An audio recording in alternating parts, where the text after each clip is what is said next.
तर अशा प्रकारे ट्रेकिंग शूज तुम्ही चांगल्या क्वालिटीचे चांगल्या कंपनीचे ज्याला खाली बटन्स असतील, हे बघा आता हे ट्रेकिंग शूज तुम्हाला बटन्स दिसतील खाली, तर ट्रेकिंग शूज तुम्ही अशा प्रकारे घेऊ शकता। नमस्कार मित्रांनो, कसे आहात सगळे? आणि आज आपण तयारी करतोय ट्रेकिंगला जाण्याची आणि आपण जाणार आहोत हिमाचल प्रदेशमध्ये कुल्लू मनाली सरपास ट्रेकला। आणि सरपास ट्रेकची तयारी माझी बऱ्यापैकी पूर्ण झालेली आहे। तुम्ही जर खाली पाठी बघत असाल, पूर्णपणे एवढं साहित्य मी ट्रेकसाठी आता बॅग भरतोय आणि बॅग भरताना सर्वांना दाखवण्यासाठी मी हा आता व्हिडिओ करतोय। आणि उद्या मी निघणार आहे सरपास ट्रेकला। तर एक्झॅक्टली ट्रेकला जाताना ज्यावेळेला आपण हिमालयामध्ये ट्रेक करतो त्यावेळेला ट्रेकला जाताना आपल्याला काय काय वस्तू घेतल्या पाहिजेत आणि ते वस्तू का गरजेचे आहेत हे आपण आता पाहणार आहोत। त्यामुळे सर्व वस्तू मी खास तुमच्यासाठी इथे सगळ्या अशा मांडून ठेवले आणि सर्वांना आपण फ्रंट कॅमेऱ्याने आता ह्या काय काय वस्तू घेतलेल्या आहेत त्याच्यापासून कपड्यांच्यापासून खाण्यापासून मेडिसिनपासून ते पूर्णपणे सर्व वस्तू सर्व साहित्य तुम्हाला दिसतं इथे। तर आता एक एक साहित्य आपण बघूया की नक्की आपल्या ट्रेकला जात असताना नक्की काय काय प्रिकॉशन घ्यावं लागतं। चला बघूया। तर मित्रांनो, हे बघा अशा प्रकारे साहित्य तुम्हाला कॅमेऱ्यामध्ये दिसत असेल। हे बघा, सुरुवातीला मी पूर्ण साहित्य आधी तुम्हाला दाखवतो आणि त्याच्यानंतर आपण एक एक साहित्याकडे जाऊया, नक्की आपल्याला काय घ्यावं लागतं ट्रेकिंगला जाताना। हे बघा सुरुवातीला सर्वात महत्त्वाची गोष्ट म्हणजे थंडीपासून वाचण्यासाठी एक मोठं जॅकेट तुम्हाला घ्यावं लागेल। हे अशा प्रकारचं मी इथं जॅकेट घेतलेलं आहे। त्याच्यानंतर एक फुल टी शर्ट मी इथं घेतलेलं आहे की जेणेकरून तुम्हाला कधीही तुम्ही ज्यावेळेला फुल टी शर्ट ज्यावेळेला थंडी तुम्ही चालत असाल ट्रेक करत असाल त्यावेळेला तुम्हाला जर मोठं जॅकेट नको असेल, हेवी होत असेल, तर तुम्ही फुल T shirt medium T shirt फुल टी शर्ट आहे तो तुम्ही दाखवू शकता। पाली थांब आता एक दाखवूया की मग आज आमची मुलगी बघा दाखवते तुम्हाला। तर याच्यानंतर टी शर्ट तुम्हाला गरजेपुरते टी शर्ट तुम्ही घेऊ शकता। मग 5, 6, 7 जेवढे शक्य आहे तेवढे टी शर्ट तुम्ही घ्या। जास्त ओझं घेऊ नका, लिमिटेड साहित्य घ्या जेणेकरून तुम्हाला जास्त त्रास होणार नाही आहे। याच्यानंतर सगळ्यात महत्त्वाचं म्हणजे रेनकोट। मग तुम्ही रेनशीट कुठलीही घेऊ शकता, रेनकोट घ्या किंवा पोंचो घ्या तुम्हाला पावसापासून, कारण हिमालयामध्ये ट्रेक करत असताना आपल्याला कधीही पाऊस येतो, कधीही स्नो होऊ शकतो, त्याच्यामुळे त्याच्यापासून वाचण्यासाठी हे खूप गरजेचं आहे। त्याच्यामुळे ह्या ज्या गोष्टी आहेत, रेनशीट असेल आणि ही थंडीपासून वाचण्यासाठी जॅकेट असेल, हे तुम्हाला नक्की घ्यायचंच आहे। त्याच्यानंतर टॉवेल असतील, बाकी तुम्हाला सकाळच्या ज्या गोष्टी लागतात त्या तुम्ही तिथं घेऊ शकता। त्याच्यानंतर सगळ्यात महत्त्वाचं म्हणजे ट्रेकिंग शूज। तर याच्यामध्ये ट्रेकिंग शूज तुम्ही अशा प्रकारे कॅरी करू शकता। तर अशा प्रकारे ट्रेकिंग शूज तुम्ही चांगल्या क्वालिटीचे चांगल्या कंपनीचे ज्याला खाली बटन्स असतील, हे बघा आता हे ट्रेकिंग शूज तुम्हाला बटन्स दिसतील खाली, तर ट्रेकिंग शूज तुम्ही अशा प्रकारे घेऊ शकता। त्याच्यानंतर सॉक्स असतील, माझ्यामध्ये वुलन सॉक्स असतील, रेग्युलर सॉक्स असतील ते तुम्ही तुम्हाला घ्यायचे आहेत। सनकॅप असेल, कॅप नॉर्मल घ्या, कोणती कॅप घ्या, थंडीपासून वाचण्यासाठी तुम्हाला तिथं एक कॅप दिसते थंडीची। त्यानंतर तुम्हाला आवश्यकतेनुसार तुम्ही जीन्स पॅन्ट घेऊ शकता।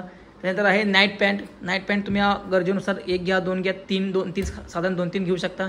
आणि महत्त्वाचं म्हणजे तुम्ही ट्रेक पॅन्ट एक घेऊ शकता। अशा प्रकारे ट्रेक पॅन्ट असेल, नाईट पॅन्ट असेल आणि नॉर्मल पॅन्ट असेल, अशा प्रकारे तुम्ही घेऊ शकता। त्याच्यानंतर असा एक प्रकारचा पाऊच तुम्हाला कुठलेही साहित्य ठेवण्यासाठी उपयोगाला पडेल। मग तुमच्या त्याच्यामध्ये इलेक्ट्रॉनिक्स वस्तू असतील, केबल्स असतील किंवा आणि काही गोष्टी असतील ह्या तुम्ही इथे घेऊ शकता। त्याच्यानंतर अजून एक पाऊच तुम्ही छोटंसं घेऊ शकता ज्याच्यामध्ये तुम्हाला दैनंदिन रोजच्या ज्या सकाळी तुम्ही समजा एखादं कोणाला शेविंग करायचं असेल त्या किंवा ब्रश करायचं असेल किंवा अशा गोष्टी ह्या पाऊचमध्ये घेऊ शकता। त्याच्यानंतर गुडघ्याचं निकॅप म्हणजे नी निकॅप तुम्ही घेऊ शकता याच्यामध्ये, कारण ज्याला कोणाला पेन होत आहेत जास्त किंवा चालताना त्रास होतो गुडघ्याला काही ट्रेकिंग जास्त करून ते घेऊ शकता। रुमाल्स घेऊ शकता तुम्ही। त्याच्यानंतर पुढे हँडग्लोव्ज आहेत, हे घेऊ शकता, नॉर्मल हँडग्लोव्ज याच्यामध्ये आहेत।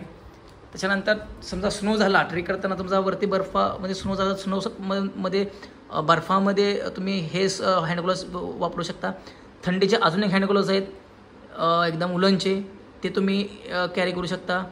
त्याच्यानंतर महत्त्वाचं म्हणजे तुम्ही ट्रेक करत असताना तुम्हाला बॅटरीज आणि केबल्स ह्या महत्त्वाचे आहेत, चार्जर्स महत्त्वाचे आहेत। त्याच्यानंतर तुम्ही हेडफोन घेऊ शकता, केबल्स घेऊ शकता, चार्जर घेऊ शकता, एक्स्ट्रा केबल्स घेऊ शकता।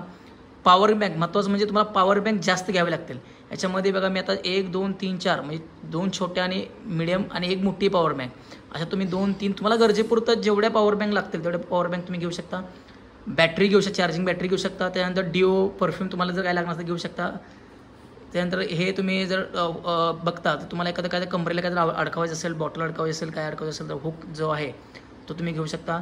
वॉटर बॉटल महत्त्वाची आहे, तुम्हाला गरजेनुसार वॉटर बॉटल घ्यायची आहे. टिफिन बॉक्स तुम्ही घेऊ शकता. गॉगल सगळ्यात महत्त्वाचे आहेत. बर्फामध्ये तुम्हाला गॉगल्स अतिशय त्याची गरज पडते. गॉगल घ्यायचं तुम्हाला. ट्रायपॉड छोटंसं घेऊ शकता कॅमेऱ्यासाठी.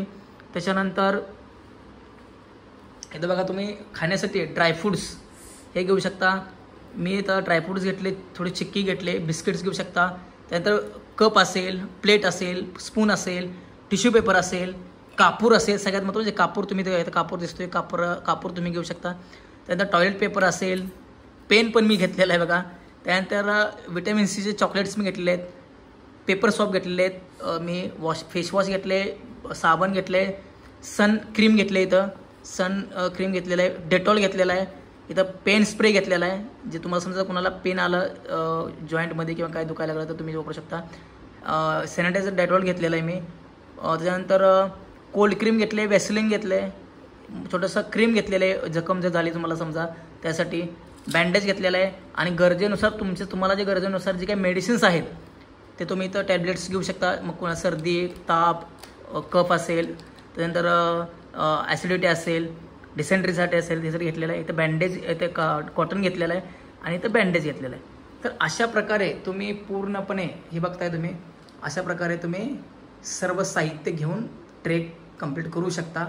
आणि हे साहित्य तुम्हाला फार उपयोगाचं आहे म्हणून आपण हा व्हिडिओ बनवला आहे. ह्याच्यानुसार कोणाला समजा कोणी ट्रेकला जाणार असेल त्याला हेल्प मिळेल आणि कोणतेही तुमचं साहित्य राहणार नाही. आणि तुम्हाला काय वाटतं ह्याच्यापेक्षा एक्स्ट्रा तुम्ही साहित्य घेऊ शकता. सर्वांना ह्या ट्रेकचे अपडेट्स आणि व्हिडिओज मी रोज डेली देत राहीन. आमचा 7 ते 8 दिवसा सरपास ट्रेक आहे हिमालयामध्ये, कुल्लू मनाली हिमाचल प्रदेशमध्ये. आणि खरंच आपण ट्रेक एन्जॉय करणार आहोत. तर व्हिडिओ बघितल्याबद्दल सर्वांचे धन्यवाद. जय हिंद, जय महाराष्ट्र. चला भेटूया ट्रेकला.